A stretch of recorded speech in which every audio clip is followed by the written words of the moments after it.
देखिए, तो आप सबको बताना चाहेंगे सर हम लोग का यहाँ पर पहला क्वेश्चन जो होने वाला है ये द्विघात समीकरण से संबंधित प्रश्न है, जिसमें कि कहता है जांच कीजिए कि x ब्रैकेट बंद 2x प्लस 3 द्विघात समीकरण है या नहीं है। बहुत छोटा सा क्वेश्चन को आपसे यहाँ पर पूछ रहा है और आपको बताना चाहेंगे ये आप लोगों का सर क्वेश्चन बैंक का क्वेश्चन दिया जा रहा है, ठीक है। आप लोगों का जो जैक बोर्ड ने क्वेश्चन बैंक जारी किया है तो वही क्वेश्चन बैंक से इस प्रश्न को उठा करके आपको हम बता रहे हैं सर, ठीक ना।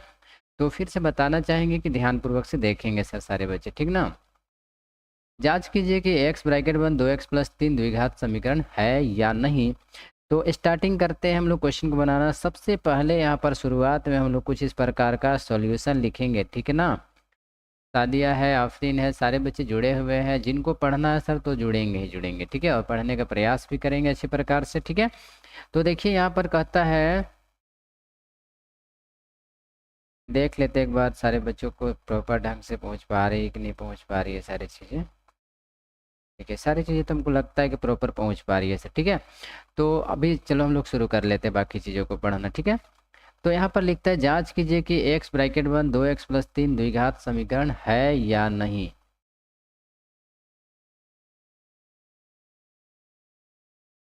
तो चलिए सर, अभी नगमा शायद जुड़ी है तो देखिए यहाँ पर फिर से बताना चाहेंगे सर। यहाँ पर क्वेश्चन कहता है कि जांच कीजिएगा x ब्रैकेट बंद 2x प्लस 3 द्विघात समीकरण है या नहीं है। तो यहाँ पर लिखेंगे सॉल्यूशन। इस वाले प्रश्न को हम लोग यहाँ पर लिखेंगे, ऐसे दिया गया है x ब्रैकेट बंद दिया गया है और 2x प्लस 3 दिया गया है, ठीक है।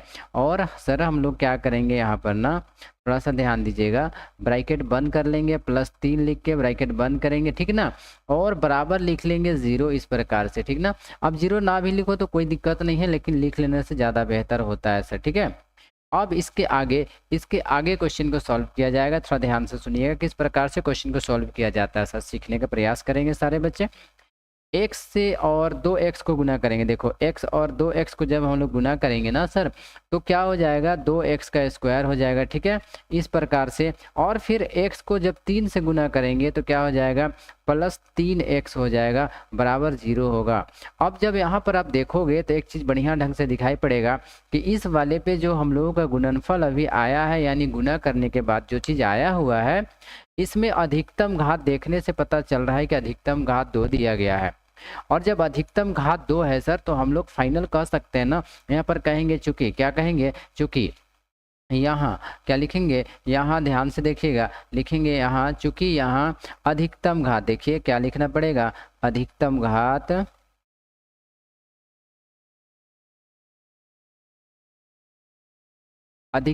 बराबर 2 है। अधिकतम घात बराबर क्या दिया गया है सर, 2 दिया गया है।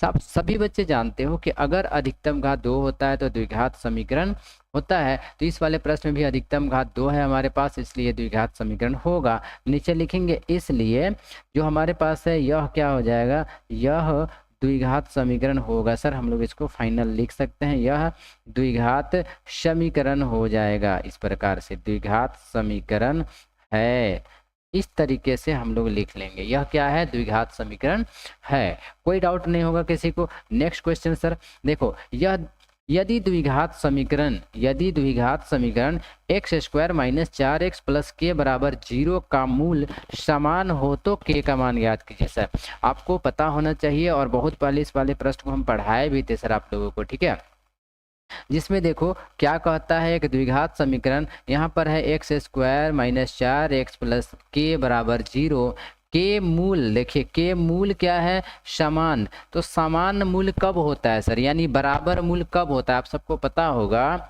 जब हम लोग द्विघात सूत्र वाले प्रश्न पढ़ते हैं, वहाँ पर सर कुछ चीज़ें आती है जिनके बारे में आप लोगों को पता होना चाहिए। देखिए अगर d का मान 0 हो जाता है तो 2 समान मूल होता है, ये हम आप लोग को पढ़ाए थे ना। अगर d का मान क्या होता है, 0 से बड़ा होता है, देखिए d का मान क्या होता है, 0 से बड़ा होता है, तो हम लोग कहते हैं कि 2 भिन्न मूल होता है, ठीक है।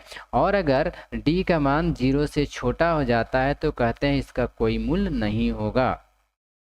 अब देखिए वही चीज़ यहाँ पर भी निर्भर आपके पास कर रहा है कि क्वेश्चन कहता है कि मूल समान है तो के का मान ज्ञात कीजिए, मूल समान है तो के का मान ज्ञात करना है।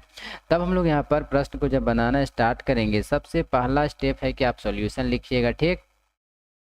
अब यहाँ से एक काम क्या करना है, सबके पास देखना है सर, सबके पास देखना है कि इनके पास क्या हमारे पास दिया गया। देखो एक्स स्क्वायर से पहले यहाँ पर एक छिपा हुआ है, एक छिपा हुआ है मतलब ये a का मान है, और यहाँ पर देखो -4 है, ये हमारे लिए b का मान है, और k जो है ना ये हमारे लिए c का मान दिया गया है। द्विघात समीकरण क्या दिया गया है, द्विघात समीकरण। इस तरह से जब लिखता है द्विघात समीकरण तो एक्स स्क्वायर के साथ जो होता है वो हमारे लिए a का मान होता है, यहाँ पर जो रहता है ना वो हमारे लिए a का मान होता है, और x के साथ यहाँ पर जो छिपा हुआ रहता है यहाँ पर ये हमारे लिए क्या होता है सर, b का मान होता है, और जो अकेला अचर पद होता है ना वो हमारे लिए c का मान होता है। चलिए अब करके दिखाते हैं सर आपको, ठीक है। तो यहाँ पर क्या करेंगे, थोड़ा ध्यान पूर्वक से सुनिएगा। यहाँ पर हम लोग लिखेंगे दिया है, क्या लिखेंगे, दिया है, ध्यान से देखना सारे स्टूडेंट, ठीक है। देखो तो क्या दिया गया है, बढ़िया से देखोगे सर तो पता चलेगा कि a बराबर 1 है, ठीक। a बराबर क्या दिया गया है, 1 दिया गया है, और b बराबर हमारे पास देखो कि -4 दिया गया है, ठीक है। और c बराबर सर, c बराबर हमारे पास क्या है, k दिया गया है। अब क्वेश्चन पे बोला है कि मूल समान है, मूल क्या है, समान है। ध्यान से देखिएगा, मूल हमारे पास बोलता है कि समान है, और जब समान मूल होता है तो d का बराबर 0 होता है। तो हम लोग यहाँ पर लिखेंगे, देखिएगा थोड़ा सा समझने का प्रयास कीजिएगा। लिखेंगे चूंकि, क्या लिखेंगे, चूंकि d इज इक्वल टू क्या है, देखो d बराबर जब 0 होगा ना तभी तो मूल समान होगा सर।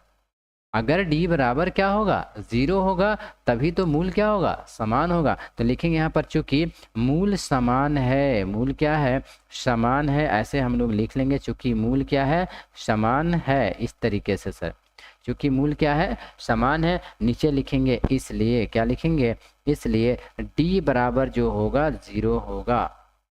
शायद आप लोगों को बात ये समझ में आया होगा, ठीक है। देखिए सर, मूल समान है, मूल क्या है, समान है, नीचे लिखेंगे इसलिए d बराबर क्या होगा, 0 होगा सर। आफरीन, इसको समझने का प्रयास कीजिएगा सर। प्रश्न में बोला है ना a का, b का और c का मान देखो कि दिया जा रहा है, ठीक है। a का, b का और c का मान दिया जा रहा है, और k का मान हम लोगों को फाइंड करना है, k का मान ज्ञात करना है। किसका मान ज्ञात करना है, k का। लेकिन यहाँ पर एक आपको क्लू चेक करने के लिए दे दिया है कि मूल समान है, मूल क्या है, समान है। और जब मूल समान है तो हम लोग लिखेंगे चूंकि मूल समान है इसलिए d बराबर क्या होगा, 0 होगा। अब d का फॉर्मूला क्या होता है सर, d का फॉर्मूला होता है b स्क्वायर माइनस 4ac बराबर 0। देखो अब इसी पे हम लोग को मान को बैठा दीजिए सर। b का मान देख लो ऊपर, b का मान क्या दिया गया है सर, उसी को बैठा देना है देख करके सर, और कुछ नहीं करना है, थोड़ा सा समझिएगा। b का मान देखिए, b का मान हमारे पास क्या दिया गया है, देखो b का मान हमारे पास क्या दिया है उसको समझिएगा, ठीक ना। b का मान हमारे पास -4 है, तो -4 का क्या कर देंगे, स्क्वायर करेंगे, ठीक। फिर माइनस लिखेंगे 4 गुना a का मान 1 है, गुना c का मान k है, बराबर 0 कर लेंगे। अब इस पे मान को बैठा लेंगे। देखिए -4 का स्क्वायर क्या दिया गया है, -4 का स्क्वायर सब जानते हो सर, -4 का स्क्वायर 16 हो जाएगा, माइनस हो जाएगा 4 एकम 4, और 4 और k को गुना कर देंगे तो 4k हो जाएगा, बराबर 0 हो जाएगा सर, ठीक है। तो हम लोगों को किसका मान ज्ञात करना है, हम लोगों को k का मान ज्ञात करना है। यानी सर फाइनल हम लोग यहाँ पर देखेंगे कि ये जो -4 है ना, -4 के, आप -4 को यहाँ पर -4 के ऐसे लिख लीजिए, और बराबर देखो ये जो +16 है ना, अगर बराबर के दूसरे पक्ष में जाएगा तो -16 हो जाएगा। जब इसको हम लोग काटेंगे, इधर का माइनस से इधर का माइनस को काट दिया जाएगा सर। अब हमारे पास बचेगा ना, क्या बचेगा, देखिएगा यहाँ पर बचेगा सिर्फ 4 के बराबर 16। क्या बचेगा, 4 के बराबर 16। सर हम लोगों को तो k का मान ज्ञात करने बोला था, तो k बराबर देखिए 4 और k आपस में चिपके हुए हैं, अगर चिपके हुए हैं मतलब क्या है, गुना में है सर। तो हमें बराबर के दूसरे पक्ष में जाएगा तो 16/4 हो जाएगा। अब 16/4 हो गया मतलब इसको काटना पड़ेगा, और काटेंगे तो 4 चौके क्या हो जाएगा, 16 हो जाएगा। यानी आप देख पा रहे होंगे कि k का जो वैल्यू निकल करके आया, 4 निकल करके आया सर। देखो k का वैल्यू कितना निकल कर आया, 4 निकल कर आया, और यही हमारा आंसर हो गया। देखते हैं कि कितने बच्चों का आंसर आया। आफरीन देखो सामिया का रही कि k बराबर 4 आया है सर, ठीक है, और नगमा का रही k बराबर 4 होगा सर।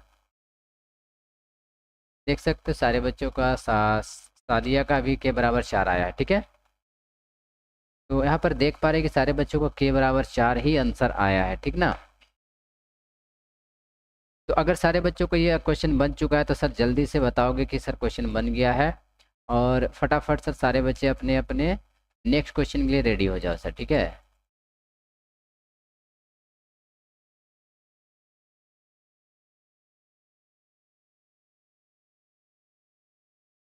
आफरीन का ये समझ में आ गया सर, कोई दिक्कत नहीं, वेरी गुड। चलो नेक्स्ट क्वेश्चन की ओर हम लोग आगे बढ़ते हैं सर। नेक्स्ट क्वेश्चन देखते हैं। नेक्स्ट क्वेश्चन हमारे पास क्या है। नेक्स्ट क्वेश्चन है द्विघात समीकरण 3x² माइनस 2x प्लस 1/3 बराबर जीरो के मूलों की प्रकृति ज्ञात करना है, ठीक है। देखिए नगमा करिए नेक्स्ट क्वेश्चन बताइए सर। ठीक है सर, तो नेक्स्ट क्वेश्चन तो आ चुका है, देख सकते हो नेक्स्ट क्वेश्चन हमारे पास आ चुका है। नेक्स्ट क्वेश्चन में क्या बोलता है, द्विघात समीकरण 3x² माइनस 2x प्लस 1/3 बराबर 0 के मूलों की प्रकृति। सिर्फ सर आप लोगों को मूलों की प्रकृति यहाँ पर ज्ञात करना है, ना कि पूरा मूल ज्ञात करके नहीं दिखाना है। थोड़ा सा समझिएगा इस वाले प्रश्न में क्या है, मूलों की प्रकृति। अच्छा, मूलों की प्रकृति कितना प्रकार का होता है? मूलों की प्रकृति 2 होता है। पहला हमारे पास क्या होता है, या तो 2 बराबर मूल हो जाएगा, ऐसे हम लोग लिख सकते हैं 2 बराबर मूल। क्या लिख सकते हैं? 2 बराबर मूल। या तो सर हम लोग दूसरा क्या लिख सकते हैं, 2 भिन्न मूल। क्या हो सकता है हमारे लिए? 2 भिन्न मूल। यही तो होता है ना, 2 भिन्न मूल। और तीसरा क्या होगा? कोई मूल नहीं। सर इसके अलावे और हमारे पास कोई भी प्रकृति नहीं होती है, कोई मूल नहीं। समझ में आ रहा है ना? सारे बच्चों को समझ में आ जाएगा। देखो 2 बराबर मूल हो सकता है, या 2 भिन्न मूल हो सकता है, या कोई मूल नहीं हो सकता है। 3 ही प्रकार से प्रकृति होता है। देखो प्रकृति, मूलों की प्रकृति जो होता है ना, इतने ही हम लोग समझते हैं सर। मूलों की प्रकृति मान लो कि 3 होता है। पहला 2 बराबर मूल होगा, या तो 2 भिन्न मूल होगा, या तो 2 या फिर कोई मूल नहीं होगा सर, ठीक है ना। तो इस तरीके से हम लोग क्वेश्चन को पढ़ते हैं। तो सबसे पहला यहाँ पर अगर चेक करोगे तो एक चीज़ पता चलेगा, ये हमारे लिए ए का मान हो गया। ये पर देखो सर, ये हमारे लिए बी का मान हो गया, ठीक है, और ये हमारे लिए सी का मान हो गया। तो हम लोग ए बी और सी का मान इसको मान लेते हैं। ये देखिए, ये हमारे लिए ए का मान है, ये हमारा बी का मान है, और ये सी का मान है। ए बी और सी का मान इसको हम लोग ज्ञात कर लेंगे। सबसे पहले क्या मानेंगे? ए बी और सी, ठीक है। तो देखिए ये बी और क्या हो गया, सी आया। तो अब इसको सॉल्व करेंगे तो यहाँ पर लिखेंगे सॉल्यूशन। क्या लिखना पड़ेगा? सॉल्यूशन लिखेंगे सर। और सॉल्यूशन लिखने के बाद ध्यान दीजिएगा, यहाँ पर लिखना पड़ेगा गिवन लिख लीजिएगा, या फिर दिया है लिख लीजिएगा, ठीक है। उसके बाद सर आप ए बराबर लिखिए। ए बराबर देख सकते हो कि हमारे पास ए बराबर जो आया है 3 है, और देखो सर कि बी बराबर -2 है, ठीक है। बी बराबर क्या है? -2। और सी बराबर हमारे पास है 1/3, ठीक ना। इस प्रकार से देखो बहुत सारे बच्चे अपना आंसर कर रहे हैं, वेरी गुड सर। कुछ बच्चे अपने आंसर करना शुरू कर दिए, ठीक ना। अब हम लोग यहाँ पर देखो ए बी और सी का मान हो गया ना। ए बी और सी का मान जब हो गया तो हम लोग क्या निकालेंगे? डी बराबर। तो डी बराबर फॉर्मूला होता है b² - 4ac। चलिए इसमें मान बैठा के देखते हैं। बी का मान देखो कि -2 का स्क्वायर है, -2 का स्क्वायर है, -4 गुना ए का मान हमारे पास देखो 3 है, और सी का मान देख सकते हो कि 1/3 है। सर इसको जब हम लोग काटेंगे, देखिए 3 से 3 कट जाएगा ना। अब हम लोग इसको आगे सॉल्व करके देखो, -2 का स्क्वायर, -2 का स्क्वायर, -2 का स्क्वायर क्या हो जाएगा सर? 4। अब देखो यहाँ पर 4 एकम भी क्या हो जाएगा? -4। सर फाइनल आप देख पा रहे हो कि ये दोनों हमारे पास क्या हो जाएगा? कट जाएगा। कट जाएगा तो क्या होगा? बराबर 0 आएगा। देखिए जब d बराबर क्या आया? 0। यहाँ पर ना फ्रेंड, यहाँ पर आपको बहुत ज़्यादा पूरा बना करके दिखाने नहीं बोला है। देखो d बराबर 0 आया तो बोलता है मूलों की प्रकृति। क्या बोला है? ध्यान से सुनना, क्वेश्चन में बोल रहा है कि मूलों की प्रकृति बताइए, मतलब मूल कितने, इसका कितना होगा? 2 होगा, या 2 बराबर मूल होगा, या 2 भिन्न मूल होगा, या कोई मूल नहीं होगा। तो यहाँ पर आफरीन का आ गया इसका 2 बराबर मूल होगा। बस सर यही आंसर कर देना और कुछ नहीं करना था सर, ठीक है। तो इसको बना कर दिखाना पड़ेगा, ऐसे ऐसे नहीं डायरेक्ट आंसर नहीं लिखना है। लिखना है चूंकि, क्या लिखना है? चूंकि d बराबर क्या आया सर? 0। देखिए चूंकि d बराबर क्या आया? 0। नीचे लिखेंगे इसलिए, क्या लिखेंगे? इसलिए इसका, देखिए इसका 2 बराबर मूल होगा, इसका 2 बराबर मूल होगा। इस तरीके से हम लोग इसको लिख लेते हैं सर, ठीक है। इसका 2 बराबर मूल होगा, और इसको आंसर कर दीजिए। इतना ही करना है, इसके आगे नहीं करना है इस वाले प्रश्न में। अगर मूलों की प्रकृति बोलेगा तब देखिए सामिया भी करी 2 बराबर मूल होगा सर। बस इसी तरीके से हम लोग को देख लेना है कि कितना मूल होगा। ठीक है, next question sir, next question देखिए। नेक्स्ट क्वेश्चन बोलता है निम्न द्विघात समीकरण के मूल यदि उनका अस्तित्व हो तो द्विघात सूत्र का उपयोग करके ज्ञात कीजिए। अब आ गया बड़ा क्वेश्चन। ठीक है, अब क्वेश्चन हमारे लिए बड़ा आ गया। देखिए इसको कैसे करके दिखाएंगे। यहाँ पर बोलता है कि निम्न द्विघात समीकरण के मूल, निम्न द्विघात समीकरण के मूल यदि उनका अस्तित्व हो तो द्विघात सूत्र का उपयोग करके ज्ञात कीजिए। अगर उनका अस्तित्व है तब, ठीक है, अगर उनका अस्तित्व है तो द्विघात सूत्र का उपयोग करके मूल ज्ञात करने बोला है। शायद सारे बच्चों को ये चीज़ समझ में आया होगा। देखिए नगमा करिए सर, समझ में आ गया, कोई दिक्कत नहीं है, वेरी गुड सर। तो इसी तरीके से हम लोगों को क्वेश्चन को बनाने का प्रयास करना है सर। देखिए अब यहाँ पर इस वाले प्रश्न को समझिए। निम्न द्विघात समीकरण के मूल यदि उनका अस्तित्व हो तो द्विघात सूत्र का उपयोग करके, द्विघात सूत्र का उपयोग करके मूल ज्ञात करना है। अगर द्विघात सूत्र का उपयोग करके ही ज्ञात करना है सर, तो यहाँ पर देख सकते हो कि एक चीज यहाँ पर जो दिया गया है इसको ध्यान से देखिएगा। इसके नीचे ये जो हमारे पास यहाँ पर लिखेंगे सॉल्यूशन, जैसे ही आप सॉल्यूशन लिखोगे ना तो आप क्या लिख सकते हो सर, देखो या तो आप यहाँ पर गिवन लिखिए, गिवन लिखने के बाद देखो ए बराबर लिखो, बी बराबर लिखो और सी बराबर। ठीक है, आफरीन ए बराबर लिखिएगा सर। एकदम बेसिक से देख लो, ए बराबर क्या है, ए बराबर हमारे पास 3 है, बी बराबर हमारे पास -5 है और सी बराबर क्या है 2 है। और तो कुछ नहीं इसमें दिक्कत है ना, ए का बी का सी का मान लिखिए। बस इतना लिखने के बाद आपको देखना है कि अब हम लोग को यहाँ पर डी निकालना है। क्या निकालना है, डी। तो D is equal to formula होता है बी का स्क्वायर -4ac, क्या होता है 4ac।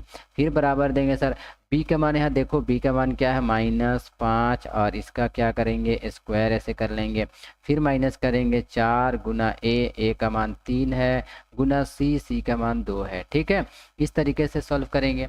अब आप सब जानते हो कि यहाँ पर जो दिया गया है -5 का स्क्वायर, तो -5 का स्क्वायर क्या होता है सर, -5 का स्क्वायर हमारे पास होता है 25, क्या होता है 25 हो जाएगा। फिर देखो यहाँ से गुना करने का शुरुआत करो, 4 तिया 12, 12 दूनी 24, कितना हो जाएगा 24, तो यानी माइनस क्या हो जाएगा सर 24 इस प्रकार से। ठीक है, अब इतना करने के बाद 25 में से 24 आप माइनस कीजिएगा, 25 में से 24 माइनस कीजिएगा तो 1 बचेगा। अब आप लोग देखोगे कि यहाँ पर एक चीज़ तो क्लियर हो गया कि डी का मान हमारे पास क्या आया, +1 आया है। तो आप लोग को बता देना चाहेंगे फिर से एक बार कि d बराबर अगर 0 होगा तो दो बराबर मूल होगा। अगर d का मान 0 से बड़ा यानी प्लस में आ जाएगा, यानी देखो 0 से बड़ा होगा तो 2 भिन्न मूल होगा। अगर d का मान 0 से छोटा हो जाएगा तो कोई मूल नहीं होगा। ये सब चीज़ आप लोग जानते हो सर, फिर से बता देते हैं, ठीक ना। अब यहाँ पर लिखेंगे चूंकि, क्या लिखेंगे, चूंकि देख सकते हो सर d बराबर 1 आया है, सामिया करे सर d बराबर 1 आया, वेरी गुड सर। देखो तो हमारा भी यहाँ पर d बराबर 1 निकल करके आया है। तो फाइनल हम लोग इस प्रकार से देखेंगे कि जब d का मान देखो 1 आया है, बट क्या आया है सर, आप कह सकते हो ना कि 0 से बड़ा। सुनना यहाँ पर 1 का मतलब हुआ आफरीन 1 सर, 1 मतलब क्या 0 से ज़्यादा है ना, 1 0 से ज़्यादा है। 1 मतलब क्या हो गया, वो 0 से ज़्यादा। 0 मतलब नील, कुछ नहीं, कुछ नहीं आएगा उसको हम लोग कहते हैं सर कुछ नहीं आया, नील आया, 0 आया। ठीक है, शून्य हुआ। लेकिन यहाँ पर तो 1 आया है, 1 देखो 1 आया है, 1 का मतलब क्या हुआ कि 0 से बड़ा है। 1 आया प्लस 1 आया मतलब ये 0 से बड़ा है। अगर -1 आता तो 1 से छोटा होता, ठीक ना, ध्यान सुनना। -1 आता तो ये जो है ना 0 से छोटा होता, लेकिन +1 आया इसलिए क्या है 0 से बड़ा है। तो हम लोग यहाँ पर लिखेंगे चूंकि d का मान जो है ना 0 से क्या है बड़ा है। देखो d का मान 1 है, 1 मतलब क्या हुआ 0 से बड़ा है, इसलिए लिखेंगे चूंकि d जो है ना d का मान 0 से बड़ा है। नीचे हम लोग लिखेंगे इसलिए, क्या लिखेंगे, इसलिए इसका, देखो इसका क्या होगा, इसका 2 भिन्न मूल होगा। देखिए इसका 2 भिन्न मूल होगा, इसका 2 भिन्न मूल होगा। और जैसे ही आप दो भिन्न मूल होगा लिखिएगा, उसके बाद सर आपको यहाँ पर दो फॉर्मूला लिखना पड़ेगा। देखिए पहला फॉर्मूला लिखना पड़ेगा और उसके बाद दूसरा फॉर्मूला भी आपको लिखना पड़ जाएगा सर, ठीक है। पहला फॉर्मूला हम लोग के पास क्या होगा, अल्फा बराबर किसके बराबर, अल्फा बराबर, अल्फा बराबर क्या होता है minus B plus root D बटा क्या होगा 2a, ये अल्फा का फॉर्मूला हो गया, ठीक है। डबल फॉर्मूला यूज करके बनाओगे थोड़ा सा तो सर मेहनत लगता है, बट इजीली आंसर कर पाते हो और इजी समझ पाते हो, ठीक है। तो देखिए यहाँ पर थोड़ा सा समझिएगा सर, समझने का प्रयास कीजिएगा सारे बच्चे। ये जो माइनस लिखा हुआ है ना, इस वाले माइनस को चलो हम यहाँ पर लिख दिए, ठीक है। इस वाले माइनस को हम यहाँ पर लिख दिए, क्लियर है ना बात। उसके बाद सर समझिएगा, अब यहाँ पर लिखा क्या है b, एकदम ध्यान से देखना सब बच्चे लोग, ठीक है। देखिए यहाँ पर क्या लिखा है b, और इस b का मान यहाँ से देखिए तो b का मान कितना है सर, b का मान -5 है। तो सर यहाँ पर एक चीज ध्यान देना कि ये वाला माइनस यहाँ पर आया है तो ये वाला माइनस अलग है, और ये जो b का मान आया है ये माइनस अलग है। तो दोनों माइनस को हम लोग यहाँ पर बैठाएंगे ऐसे करके, दोनों माइनस आएगा अलग अलग। ये माइनस तो आया, फॉर्मूला में था इसलिए आया, बट b का अपना मान देखो, b का अपना मान भी क्या में है, माइनस में है, इसलिए माइनस को भी यहाँ पर उतारेंगे, ठीक है। प्लस लिखेंगे और d का मान देखो, d का जो मान आया है यहाँ पर देखिए कि d का मान क्या आया है, देख सकते हो d का मान क्या आया है, 1 आया है। d का मान कितना आया है, 1 आया है, देखो। तो √1 लिख लेंगे, बट्टा लिखेंगे और 2a यानी 2 गुना a का मान देखो 3 है। देखिए सर यहाँ पर फिर से सीखिएगा, 2a का मतलब क्या हुआ, 2 गुना a, तो a के जगह पे देखिए, a के जगह पे क्या है 3 है ना, तो a के जगह पे 3 है तो 3 बैठा दीजिए सर इस प्रकार से, ठीक है, बराबर देंगे।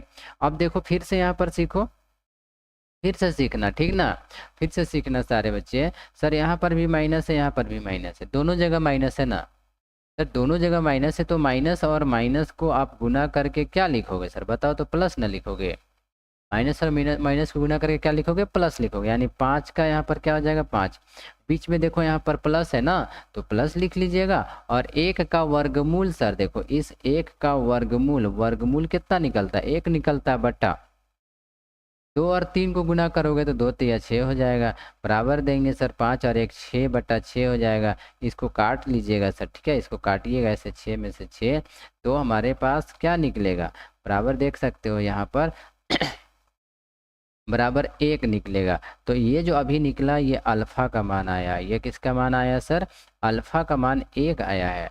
अभी हम लोग को पूरा नहीं हुआ, अब हम लोग बीटा बराबर निकालने वाले हैं, किसके बराबर, बीटा बराबर, ध्यान से देखिएगा।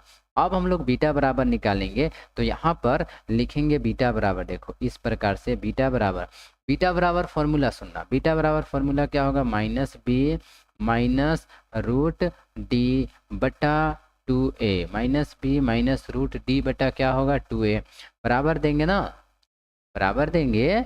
फिर देखो माइनस है तो माइनस बैठाएंगे और b का मान अपना एक बार देख लेते सर, b का मान हमारे पास क्या है -5 है, देखो -5 ब्रैकेट बंद करेंगे, माइनस रूट डी का मान देखो सारे बच्चे चेक करके बताओ सर, डी का मान हमारे पास क्या है सर, डी का मान हमारे पास 1 दिया गया है, ठीक है, और बट्टा लिखेंगे और 2a यानी 2 गुना 3 हो जाएगा, ठीक है सर। मान तो सिर्फ बैठा रहना और कुछ नहीं है ना, आप आराम से समझ पाइएगा सर, ठीक है। और फिर से जैसा कि आप लोगों को ऑफलाइन क्लास में बताए थे कि हम लोग को रिवीजन करना है, सबसे इम्पोर्टेंट है कि आप लोग को सर रात में पता नहीं पढ़ते हो या नहीं पढ़ते हो, लेकिन इसीलिए सर बैठा करके सर हम 1 घंटा 1.5 घंटा आप लोग को बता देने का प्रयास करते हैं, जो कि बेहतर क्वेश्चन आपके पास लेकर आ जाते हैं। तो माइनस माइनस देखिए डबल माइनस आ रहा है ना, यहाँ पर भी माइनस है, यहाँ पर भी माइनस है। जब 2 माइनस एक साथ आएंगे, जब 2 माइनस एक साथ आएंगे तो क्या हो जाएगा सर, प्लस हो जाएगा, और यहाँ पर हम लोग प्लस का 5 लिख लेंगे, ठीक है ना। अब देखिए यहाँ पर माइनस है इसलिए यहाँ पर क्या लगेगा, माइनस। पिछला वाला प्रश्न में देखिए सर, पिछला वाला प्रश्न में यहाँ पर प्लस था, अभी वाला प्रश्न में यहाँ पर क्या है, माइनस, इसलिए यहाँ पर क्या आएगा, माइनस सर, ठीक ना, माइनस हो गया। और 1 का वर्गमूल देखिए, ये वाला 1 है ना, इस 1 का वर्गमूल सब बच्चा लोग जानता है, छोटा बच्चा लोग भी जानता है कि 1 का वर्गमूल क्या निकलेगा, 1 का वर्ग क्या निकलेगा, 1, ठीक है, 1 का वर्ग निकालो 1, 1 का वर्गमूल निकालो 1, कोई दिक्कत नहीं होता है, ठीक है। तो देखिए एक लिख लेंगे और बट्टा लिखेंगे 2 तिया 6। अब सर बताओगे यहाँ पर कि 5 में से 1 घटा देंगे तो क्या बचेगा 4, और 4 बटे क्या हो गया 6। सर इसको काट लीजिए, फाइनल है, काट देंगे। देखो 2 दूनी 4 और 2 तिया 6, क्या आया सर हमारे पास 2/3। ये किसका मान आया, ये बीटा का मान आया सर। देखिए ये हमारे लिए किसका मान आ गया, बीटा का मान। अब पिछला पेज में देखिएगा अल्फा का मान 1 है और बीटा का मान आया 2/3। कुछ बच्चों ने आंसर कर दिया है, इसलिए सर सारे बच्चे जो आंसर कर दिए हैं उनको सर बेहतर कहेंगे कि आपके लिए सर बेहतर है कि आपने खुद से आंसर करके दिखाया। लास्ट में हम लोग यहाँ पर लिखेंगे अतः, क्या लिखेंगे, अतः अल्फा बराबर 1 और बीटा बराबर 2/3। देखिए इस तरीके से आप अगर आंसर को करते हैं तो सर आपका कॉपी काटने वाला आपका नंबर नहीं काटेगा, आपको फुल मार्क्स देगा सर। ये 5 मार्क्स के क्वेश्चन आते हैं। चलिए अब हम लोग नेक्स्ट क्वेश्चन की ओर आगे बढ़ते हैं सर। नेक्स्ट क्वेश्चन देखते हैं क्या है हमारे पास। देखो समझ में आ गया होगा सारे बच्चों को ये वाला प्रश्न। देखो ये गजब का ये भी प्रश्न है, ठीक है ना, ये वाला भी क्वेश्चन आपके लिए गजब का क्वेश्चन होने वाली है सर, ठीक है।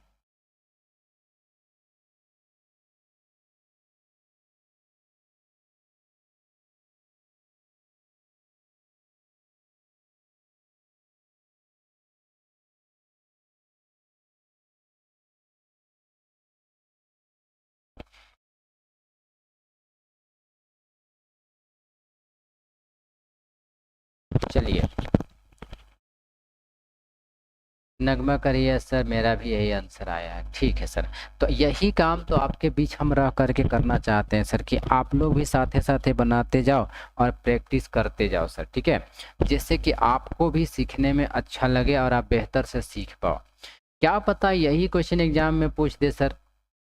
कौन देखा है एग्जाम को, तो कोई नहीं देखा है ना पहले से। हम लोग सिर्फ एक ही काम कर सकते हैं कि जो इम्पोर्टेंट क्वेश्चन है ना उस इम्पोर्टेंट क्वेश्चन को पढ़ सकते हैं, उससे ज़्यादा और हम लोग कुछ नहीं कर सकते हैं।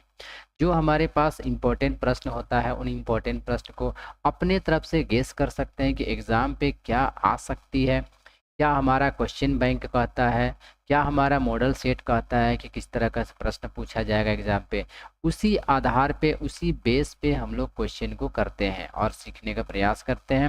और सारे बच्चों को यही चीज़ हम बार बार बताते हैं कि जो कुछ भी हम आपको बताते हैं उसके आधार पर आप उसको पढ़िएगा, क्योंकि उसी प्रकार का क्वेश्चन आपसे पूछेगा, उसी तरह का उसी कॉन्सेप्ट पे एग्जाम में पूछेगा। ऐसा नहीं है कि आपको सर कॉन्सेप्ट चेंज कर देगा, ठीक है। देखिए आपका क्या करेगा, नंबर चेंज कर देता है, ठीक है, और कुछ नहीं करता है। जैसे अभी हम लोग पिछला क्वेश्चन पढ़े ना, ये वाला क्वेश्चन देख सकते हो, ये आपका द्विघात सूत्र वाला जो प्रश्न था, ये द्विघात सूत्र वाला मोस्ट इंपॉर्टेंट प्रश्न था, ठीक है। इस तरह के आपके एग्जाम में बहुत बार क्वेश्चन पूछा हुआ है। तो देखिए अब हम लोग आगे बढ़ते हैं और अभी यहाँ पर पढ़ने वाले हैं, ऐसी दो संख्याएं ज्ञात कीजिए जिनका योग 27 हो और गुणनफल 182। यहाँ पर क्या होता है, मेन इस वाले अभी इस वाले प्रश्न में आपको कॉन्सेप्ट को समझना है कि कॉन्सेप्ट क्या कहता है। देखिए ऐसी दो संख्याएं ज्ञात कीजिए, ऐसी दो संख्याएं ज्ञात कीजिए जिनका योग 27 हो, जिनका योग क्या हो 27 हो। बस समझिएगा, जिनका योग क्या हो 27 हो। अब यहाँ पर आपको बता रहे, ध्यान समझिएगा, ऐसी दो संख्याएं ज्ञात कीजिए, ऐसी दो संख्याएं ज्ञात कीजिए। देखो आफरीन कह रही है कि देखो 13 और 14 होगा, वेरी गुड सर। लेकिन ना सर आपको यहाँ पर बना के दिखाना पड़ेगा आपने, ठीक है, बिना बनाए नहीं दिखाना है। मतलब आंसर तो हम जान रहे हैं कि आप लोग आंसर ऐसे ही कर दिए, लेकिन क्या है ना कि आपको बना के दिखाना है क्वेश्चन को, ठीक है। ऐसे ही डायरेक्ट आंसर नहीं बता देना है, क्वेश्चन को बना के दिखाइएगा ना। चलिए क्वेश्चन बना के आपको दिखाते हैं। क्वेश्चन कहता है ऐसी दो संख्या ज्ञात कीजिए जिनका योग 27 हो और गुणनफल 182 हो। मतलब ऐसा दो ठो संख्या आपको पता करना है ना, जिसको गुना करोगे तो क्या हो जाएगा सर, गुना करोगे ना, गुना करोगे तो 27 होना चाहिए, सॉरी जिनका योग क्या होना चाहिए 27, जोड़ने पर 27 गुना करने पर 182, जोड़ने पे 27 गुना करने पे 182, ठीक है। देखो अब क्वेश्चन बना के दिखाते, एकदम बेसिक से बताएंगे सर, ठीक है, एकदम ध्यान से सुनिएगा।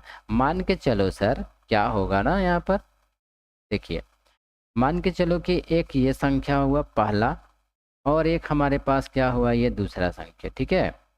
कितना संख्या हो गया हमारे पास, दो संख्या हो गया। इन दोनों संख्या का जो जोड़ है वो कितना है 27 है, ठीक है। देखिए पहला संख्या इसको हम लोग क्या कहेंगे, पहला संख्या सर, ठीक है ना। इसको क्या कहा जाएगा, पहला संख्या। शायद लिखा हुआ दिखाई पड़ रहा है कि नहीं दिखाई पड़ रहा, लिख दिए इससे भी हम बिना। देखो पहला संख्या, चलो इसको नहीं दिखाई पड़ रहा होगा, इससे दूसरा से लिखते हैं हम, ठीक ना। देखिए पहला संख्या क्या लिखेंगे, पहला संख्या प्लस क्या है, दूसरा संख्या, दूसरा संख्या। एकदम आफरीन ना, ध्यान से सुनना, ठीक है, ध्यान पूर्वक सीखना सर। पहला संख्या और दूसरा संख्या दोनों का जोड़ कितना है हमारा, 27 है। यही ना क्वेश्चन कह रहा है। फिर से सुनो तो सर, फिर से सीखो, फिर से सीखो, फिर से सीखो। चलो दो संख्याओं का, दो संख्याएं, ऐसी दो संख्याएं जिनका योग कितना है, 27 है। दो ठो संख्या है जिनका जोड़ 27 दिया गया, ठीक है। दो ठो संख्या है जिसका जोड़ कितना है, 27 है। सुनना सर सारे बच्चे ध्यान से, दो संख्या यानी पहला संख्या और दूसरा संख्या, देखो पहला संख्या और दूसरा संख्या दोनों का जोड़ हमारे पास क्या है, 27 दिया गया, ठीक ना, यही ना है सर। अगर हम लोग पहला संख्या को x लेते हैं, पहला संख्या को अगर मान के चलो कि x ले लेते हैं, प्लस क्या हो जाएगा, दूसरा संख्या, देखो प्लस क्या हो जाएगा, दूसरा संख्या बराबर क्या हो जाएगा, 27, ठीक है। अगर आफरीन हम लोग पहला संख्या को x अगर मान ले, मान के चलो x मान लो, पहला को मानो या दूसरा को मानो सर, कोई दिक्कत नहीं, ठीक है। तो पहला को ही हम लोग अगर x मान लेंगे, ठीक है, पहला संख्या को x मान लेंगे तो दूसरा संख्या बराबर क्या होगा, 27। अब सर हम जो चीज पढ़ा रहे हैं उसको ध्यान से कॉन्सेप्ट को समझिएगा। हम दोनों संख्या निकालने का तरीका बता दे रहे हैं सर। ऐसे तो वर्बली माना जा सकता है, कोई दिक्कत नहीं है, लेकिन आपको करके दिखा रहे हैं। देखो एक्स का, देखो पहला संख्या हमने क्या माना, x प्लस दूसरा संख्या बराबर 27। अब जब इसको सॉल्व करेंगे, सॉल्व कीजिए तो क्या होगा, दूसरा संख्या बराबर क्या होगा, 27। ये प्लस x यहाँ पर है, अगर सर उसको उठा के दूसरे साइड में लेकर के जाओगे तो क्या हो जाएगा, -x हो जाएगा। अब देखो कि किस तरीके से हम लोग इसको सॉल्व किए सर। देखो फिर से बता रहे हैं कि पहला संख्या हमने क्या माना है, पहला संख्या हमने देखो क्या माना है, पहला संख्या को अगर x माना गया है तो दूसरी संख्या हमारे पास क्या निकल कर आया, आप खुद भी देख सकते हो सर। देखो पहला संख्या हमने क्या माना है सर, पहला संख्या को हमने x माना है, तो दूसरी संख्या हमारे पास क्या निकल करके आया, 27 - x। क्वेश्चन ये बना के दिखाना पड़ेगा, इसलिए कह रहे हैं पहला संख्या x मानेंगे तो दूसरा संख्या क्या निकल कर आएगा, ऑटोमेटिक अपने आप 27 - x निकलेगा, ठीक है। चलिए अब क्वेश्चन करके दिखाते हैं। यहाँ पर सबसे पहले यहाँ पर लिखेंगे सॉल्यूशन, और सॉल्यूशन के लिखने के बाद लिखेंगे माना, क्या लिखेंगे, माना पहली संख्या। देखो माना पहली संख्या, माना पहली संख्या बराबर x, माना पहली संख्या बराबर x। तो बताइए सर दूसरी संख्या क्या निकलेगा हमारा, लिखेंगे दूसरी संख्या बराबर, चलिए तो दूसरी संख्या क्या निकल कर आ रहा है, अपने आप निकल रहा है। देखो 27 - x यहाँ पर करके दिखाए हैं, देखिए 27 - x क्या हो जाएगा, 27 - x हो जाएगा। अब हम लोग इतना करने के बाद लिखेंगे प्रश्न से, क्या लिखना पड़ेगा, प्रश्न से। देखिए प्रश्न में क्या बोला गया उसको भी थोड़ा सा सीखना पड़ता है सर। प्रश्न हमारा कहता है, प्रश्न कहता है कि गुणनफल, देखो गुणनफल कितना है, 182। किसका किसका गुणनफल, तो पहली संख्या प्लस दूसरी संख्या, दोनों का गुणनफल कितना है, 182। दोनों का गुणनफल कितना है, 182। कै ठो संख्या है, दो ठो संख्या, दोनों संख्याओं का जो गुणनफल है वो 182 है। दोनों संख्या गुणनफल कितना है, 182। तो हम लोग यहाँ पर गुना करेंगे, x गुना ब्रैकेट बंद 27 - x, दोनों को जब गुना करेंगे तो हमारे पास आएगा 182, ठीक है। अब सर इसको गुना कर लीजिए, x और 27 को गुना कीजिएगा तो 27x हो जाएगा, ठीक है। x और x को गुना कीजिएगा तो -x का स्क्वायर हो जाएगा बराबर 182, बराबर क्या हो जाएगा, 182। सॉल्व करते हैं, एकदम ढंग से सीखिएगा यहाँ पर सॉल्व करने का तरीका, ठीक है। सर करना क्या है जानते हो, करना है इस साइड में जो ये वाला मान दिया नहीं गया है, देखिए इस साइड में जो मान दिया गया है ना, इस वाले मान को ना आपको उठा कर दूसरे साइड में फेंक देना है। इस साइड में 27 - x है ना, इस साइड से सबको उठा के ले जाइए इसको, 27 - x को किस साइड में, 182 के साइड में। 27 माइनस एक्स को कहाँ लेके जाना है, 182 के साइड में लेके जाना है, ठीक ना। चलिए लेकर के चलते हैं। इस साइड में क्या रहने दीजिएगा, 0, सिर्फ 0 रहने दीजिए, बराबर देंगे 182 के साइड में लेकर के जा रहे हैं। ये प्लस 27 एक्स है, इस साइड में जाएगा तो माइनस 27 एक्स बनेगा। ये माइनस एक्स स्क्वायर है, इस साइड में जाएगा तो प्लस एक्स का स्क्वायर बन जाएगा, ठीक है। इस तरीके से सर अब आपका सब हो गया। अब इसको आप सजातीय पदों में लिख दीजिए, 0 बराबर, इसको सजा दीजिए, सजाइएगा तो क्या होगा, सबसे पहले कौन आएगा, एक्स का स्क्वायर, सुनिएगा सबसे पहले कौन आएगा, एक्स का स्क्वायर, यहाँ पर क्या लिखेंगे, एक्स का स्क्वायर, फिर कौन आएगा यहाँ पर सर 27 एक्स, कौन आएगा 27 एक्स, तो माइनस क्या लिखेंगे 27 एक्स लिखेंगे, और यहाँ पर 182 लास्ट में चला जाएगा प्लस 182। अब छोटा सा कहानी है, कहानी ये है कि मान के चलिए ये हमारे पास जो स्टाइलिश पेन है ना, अगर ध्यान से देखिएगा इस साइड में आपका मोटा साइड वाला, इस साइड में पतला वाला, अगर इसको आप घुमा दीजिएगा सर तो कोई अंतर होने वाला नहीं है। सिर्फ क्या हो गया ना कि जो आपका देखो, जो आपका पतला वाला अगर ये बायां था तो दाहिना हो गया, दाहिना वाला बायां हो गया, बस इतना ही सा बात है ना। तो यहाँ पर भी हम लोग क्या करेंगे सर, सीखिएगा, देखो 0 बराबर x square minus 27 x plus 182 है ना, तो आप इसको पलट दीजिए और लिखिएगा एक्स स्क्वायर माइनस 27 एक्स, ठीक है, प्लस 182 बराबर 0। हम जहाँ तक समझ सकते हैं कि कोई भी बच्चा को इसको समझने में कोई संकोच नहीं हुआ होगा, ठीक है। देखिए x square minus 27 x plus 182 बराबर 0। नेक्स्ट पेज में इसको लेकर के चलते हैं sir, x square minus 27 x, देखो एक्स का स्क्वायर माइनस 27 एक्स, ठीक है, प्लस 182 बराबर 0। देखो 182 बराबर क्या हो जाएगा 0। अब इसको सॉल्व करना आप लोग को हम कितना बेहतर तरीके से सिखाएं हैं, आप लोग को पता होगा अभाज्य गुणनखंडन विधि से। यहाँ पर से आप इसको अभाज्य गुणनखंडन विधि से कर सकते हो, मतलब गुणनखंडन विधि से, सॉरी अभाज्य गुणनखंडन नहीं, गुणनखंडन विधि से आपको कर लेना है। या फिर सर, या अगर ये नहीं समझ में आता है तो द्विघात सूत्र का भी उपयोग करके ज्ञात कर सकते हो, लेकिन यहाँ पर हम लोग गुणनखंडन विधि का प्रयोग करके करने वाले हैं। यहाँ पर क्या लिखेंगे, एक्स का स्क्वायर लिख लेंगे, ठीक है, और यहाँ पर माइनस है तो माइनस भी लिखेंगे, ठीक ना, और यहाँ पर एक्स लिख लेंगे, ब्रैकेट बंद करेंगे। ध्यान से सुनना, एक्स स्क्वायर का एक्स स्क्वायर लिखे, कोई डाउट नहीं, माइनस का माइनस लिखे, यहाँ तक किसी को कोई डाउट नहीं। यहाँ पर जो एक्स है उसको उठा के यहाँ पर कर दीजिए, और ऐसा 2 ठो संख्या लीजिए जिसको कि जोड़ करके 27 होगा, तो कहोगे सर 14 और प्लस क्या हो जाएगा सर 13, प्लस क्या हो जाएगा 182 बराबर 0। इसको फटाफट गुना कीजिए, चलिए मेरे साथ गुना कीजिए, फिर से आपको बना के दिखाते हैं। एक्स का स्क्वायर हो जाएगा माइनस, ध्यान सुनना, माइनस एक्स को जब 14 से गुना करेंगे तो माइनस क्या हो जाएगा 14 एक्स हो जाएगा। यही माइनस को 13 से गुना करेंगे तो माइनस क्या हो जाएगा सर 13 एक्स हो जाएगा, ठीक है ना, प्लस 182 बराबर 0। इसी तरीके से तो सॉल्व करना है सर, और कुछ नहीं करना है, ठीक है ना। चलिए देखिए इस तरीके से सॉल्व कर लेना है आप लोगों को। अब यहाँ पर क्या करेंगे, 2 ग्रुप में बांट देते हैं, यह हमारा पहला ग्रुप हो गया, यह हमारा दूसरा ग्रुप हो गया। चलो इसको करके देखते हैं सर, पहला ग्रुप और दूसरा ग्रुप। तो पहला ग्रुप और दूसरा ग्रुप में करना क्या है, सीखिएगा थोड़ा सा। यहाँ पर भी x है तो x ले लीजिए बाहर, अंदर क्या बचेगा x बचेगा और माइनस 14 बच जाएगा, ठीक है, ब्रैकेट बंद करेंगे। यहाँ पर माइनस है तो माइनस ले लीजिएगा, 13 ले लीजिएगा, अंदर x माइनस क्या हो जाएगा 14 हो जाएगा, इस तरीके से बराबर 0 होगा सर।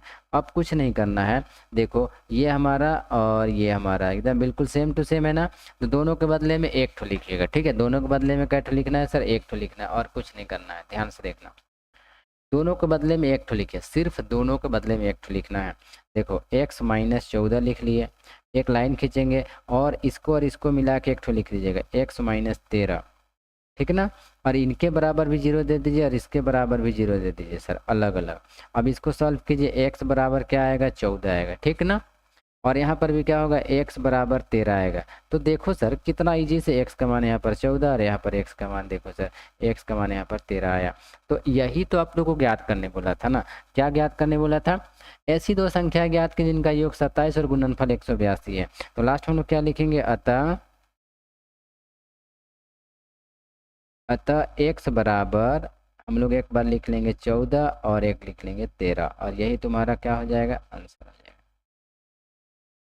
देखो तो नगमा का भी आंसर 14 और 13 आया था। सारे बच्चों का आंसर देख रहे हैं कि 14 और 13, 14 और 13 आया है। वेरी गुड सर, सारे बच्चे से यही कहना चाहेंगे आप लोग का आंसर बेहतर है सर, ठीक ना।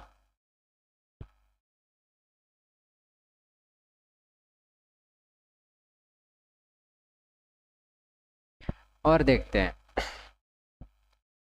आफरीन करिए सर समझ में आ गया। देखते हैं कितने बच्चों को समझ में आया, जल्दी से बताएंगे सर कितने बच्चों को ये चीज़ समझ में आया, यस नो में जवाब दीजिएगा। देखिए नगमा करिए सर समझ में आ गया, सामिया करिए समझ में आ गया है सर। देखो सारे बच्चों को शायद समझ में आ गया है। और अगर समझ में आ गया सर तो हम लोग नेक्स्ट क्वेश्चन की ओर आगे बढ़ते हैं सर, ठीक है ना।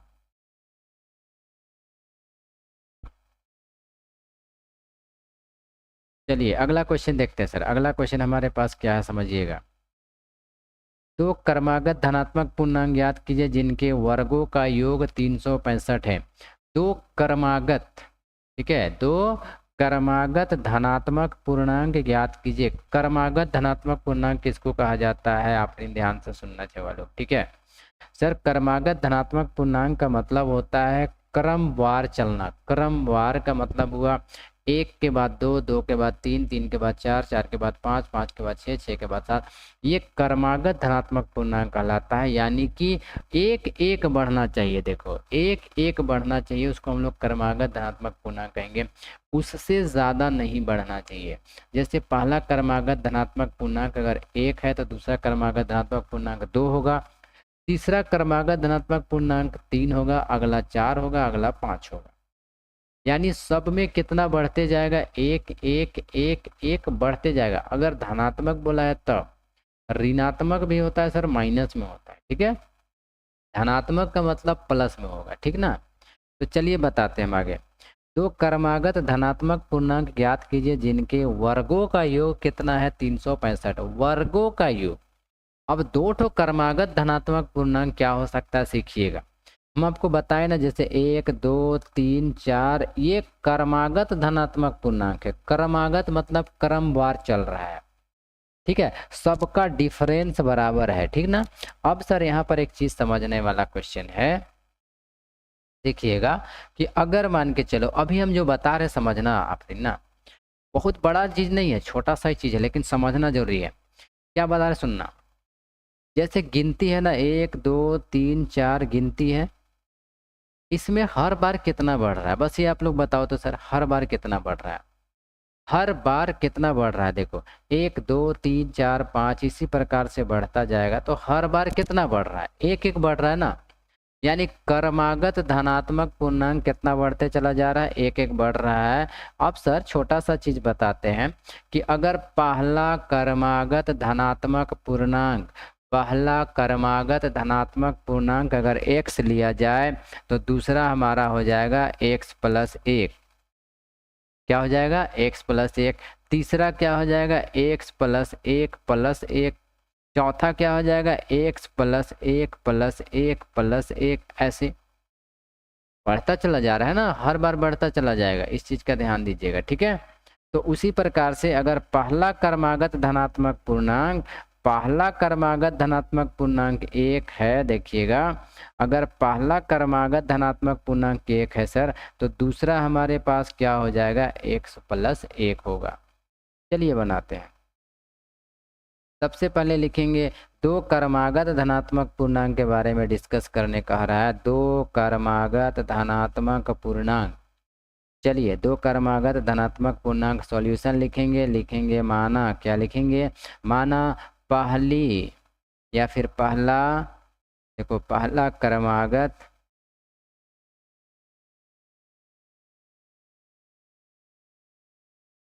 धनात्मक पूर्णांक, पहला क्रमागत धनात्मक पूर्णांक x हो जाएगा। तो दूसरा सर, दूसरा यानी कि दूसरा क्रमागत, सुनिएगा, दूसरा क्रमागत धनात्मक पूर्णांक, दूसरा क्रमागत धनात्मक पूर्णांक क्या होगा, x प्लस एक हो जाएगा।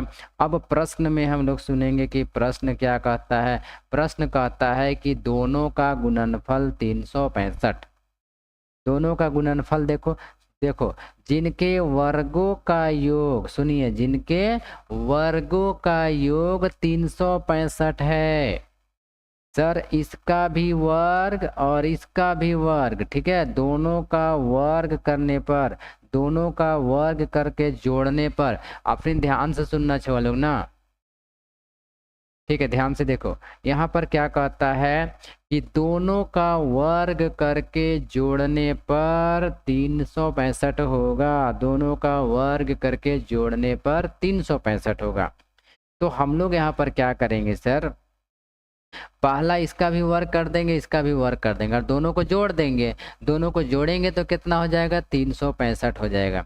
तो प्रश्न से लिखेंगे एक्स का स्क्वायर, क्या लिखेंगे, एक्स का स्क्वायर, ध्यान से सुनना, एक्स का स्क्वायर प्लस एक्स प्लस 1 का स्क्वायर बराबर क्या हो जाएगा, 365, क्या हो जाएगा, 365 हो जाएगा।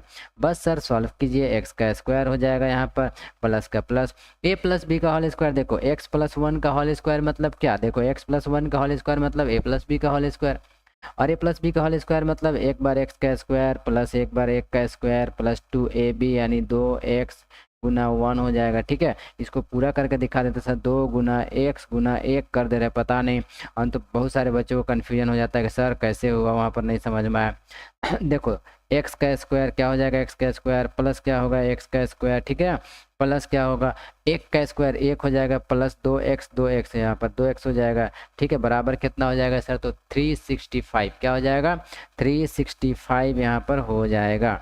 अब आगे सर ध्यान सुनना, एक बार सीखना, एक्स का स्क्वायर और फिर एक्स का स्क्वायर, एक्स का स्क्वायर और एक्स का स्क्वायर क्या होता है सर, एक्स का स्क्वायर और एक्स का स्क्वायर, आप सारे बच्चों को पता होना चाहिए। एक्स का स्क्वायर और एक्स का स्क्वायर हमारे पास हो जाएगा 2x का स्क्वायर, क्या हो जाएगा, 2x का स्क्वायर हो जाएगा। देखो यहाँ पर प्लस 2x है तो प्लस 2x लिख दीजिए, प्लस 1 है तो प्लस 1 लिख दीजिए। अब देखो इस साइड जो 365 माइनस प्लस में है ना, उस प्लस को उठा करके क्या करो, इस साइड में कर दोगे तो माइनस 365, ध्यान से देखिएगा, माइनस क्या हो जाएगा, 365 बराबर 0, 365 बराबर 0। अब जरा ध्यान से सुनना, इसको सॉल्व करेंगे, देखो सर 2x का स्क्वायर क्या लिखेंगे, 2x का स्क्वायर, क्योंकि इसके जैसा और कोई नहीं है आफरीन, इसके जैसा बिल्कुल कोई नहीं है सर, 2x स्क्वायर, 2x का यहाँ पर प्लस लिखेंगे 2x, ठीक है। अब देखिए ये दोनों हमारे पास क्या होगा, घटेगा, एक प्लस में है और एक माइनस में, इसलिए फाइनल है कि ये क्या होगा, घटेगा सर, देख सकते हो एक प्लस में और एक क्या है में माइनस में, इसलिए परमानेंट है कि घटाने वाले हैं इसको हम लोग। तो 365 में से घट जाएगा तो क्या होगा, 364 बचेगा, कितना बचेगा, 364। और एक काम कर लीजिए, और एक काम क्या कर लीजिए सर, यहाँ पर देखिए सबके पास हम देख रहे हैं कि यहाँ भी 2 है, यहाँ भी 2 है, यहाँ पर 364, उसके पास भी 2 है, फिर से देखिए सर, यहाँ भी 2 है, यहाँ भी 2 है और 364 उसके पास भी 2 है, यानी सबका पहाड़ा पे 2 का पहाड़ा में तीनों आ रहा है। तो आप यहाँ पर क्या करोगे, 2 ले लो अंदर, ठीक, अंदर क्या बचेगा सर, एक्स का स्क्वायर, ठीक है, फिर क्या बचेगा एक्स, फिर माइनस क्या बचेगा, 364 का आधा हो जाता है, देखो 2 हो जाएगा, 3 हो जाएगा, और आपका सर एक बार करके दिखाते हैं सर, 2 एकम 2 हो जाएगा, 2 8 16 हो जाएगा, 2 दूनी 4, 182 हो जाएगा, बराबर 0 होगा। इसको सॉल्व करते हैं सर तो ज़्यादा आपके लिए, और इसके आगे हमको लगता है पिछला प्रश्न में जो सॉल्व किया ना उसी तरह का हो जाएगा। देखिए यहाँ पर क्या बचा, एक्स का स्क्वायर माइनस एक्स, एक्स का square plus x minus x, 182 हो गया ना। देखिए क्या बचा हमारे पास, एक्स का स्क्वायर प्लस एक्स माइनस 182, यही बच गया ना।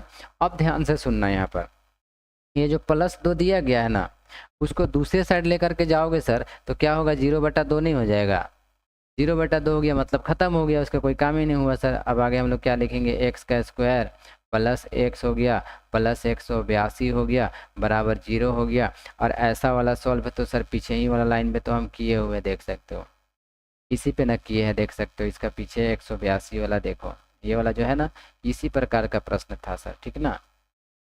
देखिए तो इस वाले प्रश्न को आप आसानी से इसको सॉल्व कर सकते हो। इसके आगे अभाज्य गुणनखंडन का प्रयोग करना है। कौन सा गुणनखंडन का प्रयोग करना है, अभाज्य गुणनखंडन का प्रयोग करना है। और हम यहाँ पर देख पा रहे हैं कि सारे बच्चों को ये चीज़ समझ में आ गया होगा, ठीक है। आखिर क्या ये चीज़ समझ में आया, क्या इसके आगे इसको कर पाओगे आप लोग, सारे बच्चे बताओगे सर क्या इसको आगे सॉल्व करके आंसर लेकर आ पाओगे। अगर आंसर लेकर आप आओगे सर तो हम यहाँ पर बताना चाहेंगे कि आप इसको घर से कर लीजिएगा। क्या सारे बच्चे इसका आंसर यहाँ पर निकाल पाएंगे? चलिए सारे बच्चे इसका आंसर कर लीजिएगा सर, ठीक है, सारे बच्चे इसका आंसर अपने खुद से कर लीजिएगा, ठीक ना। चलिए वेरी गुड। तो जितने सारे बच्चे यहाँ पर देख पा रहे थे सारे बच्चों से फिर से रिक्वेस्ट करेंगे सर कि आप लोग समय से क्लास को करिएगा, जितना कुछ भी बता पाएंगे सर पढ़ा पाएंगे ऑनलाइन क्लास में ध्यान से देखिएगा और सीखने का प्रयास कीजिएगा सर। 1-2 महीना का तो जो समय बचा हुआ है सर इसी में पढ़ना है, जो भी पढ़ना है इसी में पढ़ना है। फिर आप कहाँ रहोगे हम क्या रहेंगे सर आपको क्या पता है। फिर आप लोग ऑनलाइन या ऑफलाइन इतने सारे चीज़ें पढ़ने का कब मौका मिलेगा सर, अभी ये दिन फिर से नहीं लौटने वाला है, ठीक है। हाँ सादिया कह रही है कि ट्यूशन वाला, ठीक है सर आपका भी बात मान लेते हैं, देखते हैं, लेकिन सर एक बार समय देख लेते हैं क्या हुआ है सादिया, ठीक है।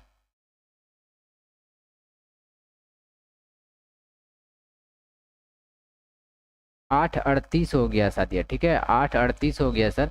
अभी इस वाले प्रश्न को पकड़ेंगे ना तो सर आधा घंटा से ऊपर लगेगा बताने में, ठीक है। तो ऐसा करते हैं कल हम लोग ऑफलाइन क्लास में उसको बता देंगे तो चलेगा क्या?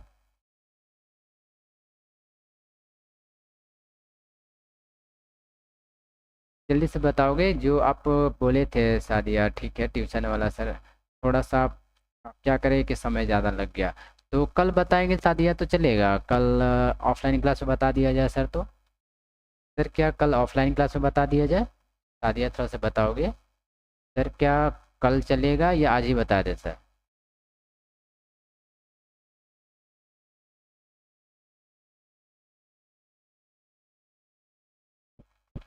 तो ठीक है आफरीन, तुम्हारा आंसर, तुम्हारा जो क्वेश्चन है ना अभी जो आपका कमेंट में आया उसका हम आंसर दे रहे हैं। आपका कहना है कि सर एक्स का मान अलग अलग आया है, वेरी गुड। देखिए एक आया है -14 और एक आया है 13, ठीक है। सुनना आफरीन, तुम अगर लेकर आई है -14 और 13 तो एक बात ध्यान से सुनना यहाँ पर, ठीक है, कि आप कह रहे हो सर कि वहाँ पर दोनों अलग अलग आया है, ठीक है। सुनना सर उसमें से दोनों जो आया है ना, एक आपके लिए आया है सर -14, ठीक है, और एक आया है हमारे पास 13, यही ना आया है आपका। तो सर यहाँ ध्यान दीजिएगा, एक -14 है और एक क्या है हमारे पास, ध्यान से देखना, एक हमारे पास +13 है, ठीक ना, यही ना आपको आया है सर, एक माइनस में आया और एक क्या में आया है, प्लस में। आफरीन तुम्हारा क्वेश्चन का आंसर दे रहे हैं, ध्यान सुनना, एक -14 है और एक क्या है +13 आया है ना अभी इस वाले प्रश्न का। तो यहाँ पर देखना तो सर क्या लिखा गया है, धनात्मक पूर्णांक, क्या लिखा गया है, धनात्मक पूर्णांक। इससे क्या साबित होता है कि आपको किसको लेना है, ऋणात्मक लीजिएगा कि धनात्मक लीजिएगा सर, आप इतना ही इसमें बता सकते हो, बोलो।